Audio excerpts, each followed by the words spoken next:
दुनिया में कुछ जगह ऐसी होती है जहां पर इंसान जाने के बाद वापस नहीं आता है। लेकिन अगर कोई वापस आ भी जाता है तो वापस वो पहले जैसा नहीं रहता है। आज की ये कहानी एक ऐसे ही विदेशी गांव की है, जिसका नाम था ब्लैकवुड।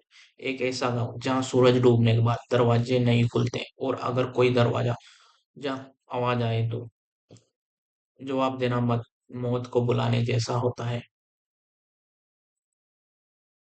यूरोप के उत्तर गांव में घने जंगलों के बीच बसा हुआ एक छोटा सा गांव ब्लैकवुड। यह गांव किसी भी मैप पर साफ दिखाई नहीं देता। यहाँ ना मोबाइल नेटवर्क था, ना इंटरनेट, ना ही बाहर की दुनिया से कोई ज्यादा संपर्क होता था। गांव के चारों ओर एक काला जंगल, जिसे लोग कहते थे डेड फॉरेस्ट।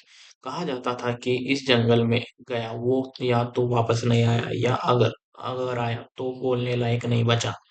ये जंगल बहुत घना था, वहां पर बहुत सारे जानवर रहते थे।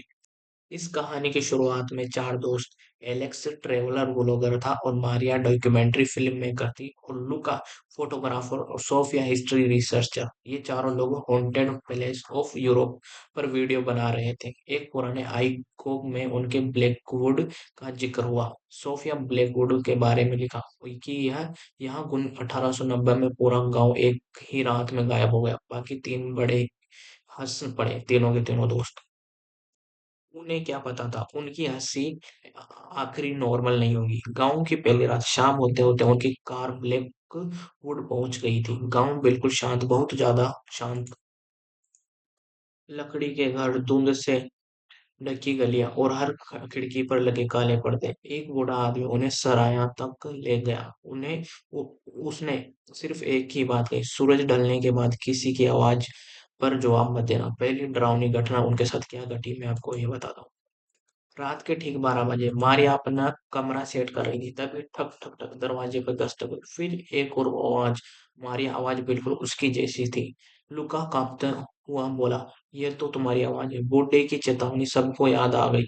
कोई नहीं हिला, लेकिन दरवाजे के बाहर जो था वो रुकने वाला नहीं था।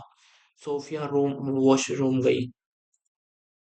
आईने में उसने खुद को देखा, लेकिन परछाई ने उसे नहीं देखा। परछाई मुस्कुरा रही थी। धीरे धीरे आईने में लिखा उभरा, तुम सब पहले भी यहाँ आए थे। और चर्च के नीचे सुरंग थी, वहां मिले पुराने कंकाल और दीवारों पर उकरे चेहरे ये सब कुछ बताते हैं। एक डायरी मिली, उसमें लिखा था, जंगल एक जीवित चीज है, वो याद रखता है और हर 6 साल में लौट कर सब कुछ वापस ले लेता है। एक एक करके सब लोग गायब होने लगे। सब कुछ पहला लुका गायब सबसे पहले लुका गायब हुआ, फिर कैमरा चालू हुआ, लेकिन फुटेज में लुका के पीछे खड़ी थी एक बिना चेहरे की परछाई, और मारिया। फिर मारिया आवाज अब हर कमरे में गूंजती थी, जिससे कि वो सब लोग डरने लगे। सोफिया को तभी याद आया, उसने चारों ने बचपन में एक डरावना गेम खेला था, ब्लैकवुड स्पिरिट कॉलिंग। वो सोचते थे वो बस एक कहानी है, लेकिन आत्मा ने उन्हें पहचान लिया था। अब सिर्फ एलेक्स और सोफिया बचे थे। गांव जल रहा था, जंगल हिल रहा था, और चर्च की घंटियां अपने आप बज रही थी, जैसे कि कोई उन्हें बजा रहा हो।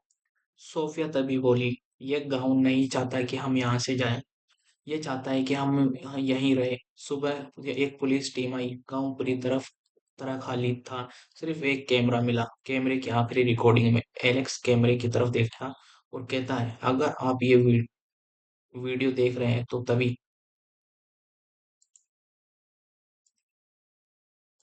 पीछे चार परछाइयां खड़ी थी। कुछ कहानियां सुनी नहीं जाती है, देखी जाती है। कौन उन्हें सुन रहा है? अगर आपको भी अपने नाम की आवाज सुनाई दे तो मुड़कर मत देखना, कभी भी।